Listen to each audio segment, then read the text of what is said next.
What is a joyful noise? Is it the sound of a young child in playful conversation with another child? Maybe. Is it a young child in a screamed fight with a sibling? Maybe not so much. Is it the sound of people playing outside at a sports field? If we're a spectator, maybe. However, if we live in one of the houses right next to the field, maybe not. Is it the sound of music in a full church? If it's our taste in music, maybe. But if it's too loud or off-key or not our style, maybe not. What for us is a joyful noise?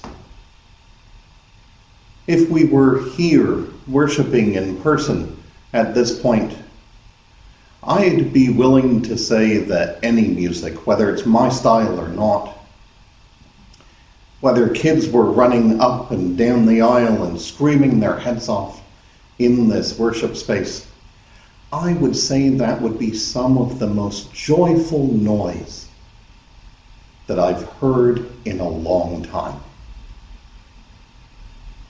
Now, a few years ago, I might have admitted that there could be a joyful noise in silence. Where I could sit and hear my own thoughts, where I could sit and listen for God's voice. But now that silence, in the midst of all of this physical distancing that we've done, and the need to make sure that our microphones are muted when we're in video calls, is leading me away from thinking there's anything joyful in the midst of silence. I just want something to be loud and joyous and clearly a celebration, because I want all of this silence and distancing to be over.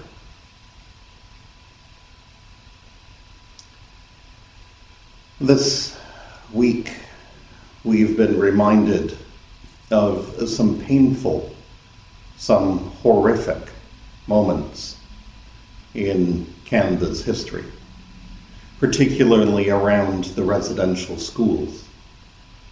The discovery of 215 graves at the site of a former school has shocked, angered, and appalled not just the Takamloops de Secwepemc First Nation.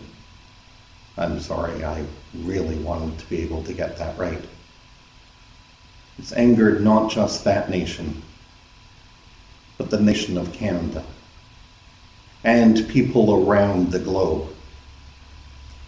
The idea of a joyful noise of looking forward to a normal summer. The idea that our vaccination rates have been rising and our case counts have been declining. That noise has been replaced. That joyful noise has been replaced this week with the noise of weeping, with the noise of lament, and with the noise of righteous anger. For this was an horrific discovery. I cannot begin to fathom the depth of pain that this discovery has meant for survivors, for families, and for friends. This is not a week for joyous noise. We do hear this from John 1:14. And the Word became flesh and lived among us, and we have seen his glory, the glory as of a Father's only Son, full of grace and truth. It particularly troubles me that many of the atrocities that happened during the residential school system were committed by churches. And sure, we can try and distance ourselves by saying not our church, meaning either local or nationally, or by saying not my leaders. I didn't have a chance to elect people into government until much, much later. However, if we hear those cries of lament and anger, if we hear the weeping of the survivors and their families and friends, there is no way to distance ourselves from that pain. Our reading from John that I just read talks about how God came into the world through a child. And we're reminded how thin the barrier is between the sacred and the secular. We hear about the glory that one has when a child comes into the world. That moment calls us away from any distancing we might try to do in order to protect ourselves.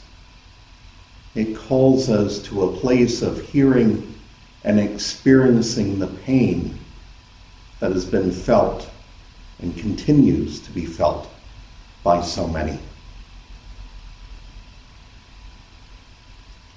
And I don't know about you, but these moments can overwhelm me to a certain degree.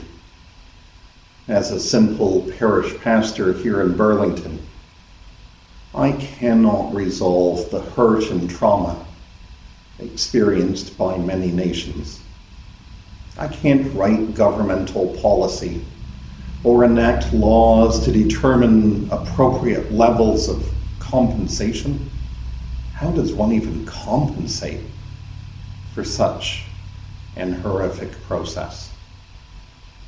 I can't actively change Canada's position in response to the United Nations Declaration on the Rights of Indigenous Peoples. I can't progress our work as Canada on the recommendations in the Truth and Reconciliation Report. At moments like this, though, all I can do is turn to my scriptures again and see where I might find some hope. So all I can do at this point is turn to the end of verse 3 in Psalm 100. As it says in verse 3 that God made us. We are God's. We are God's people and the sheep of God's pasture. That us and we is not limited to Holy Cross or Lutherans or Christians or even people of Abrahamic faiths. That we, that us, applies to all of us, each person, each individual around the world made by God. We believe that fundamentally we are all God's people.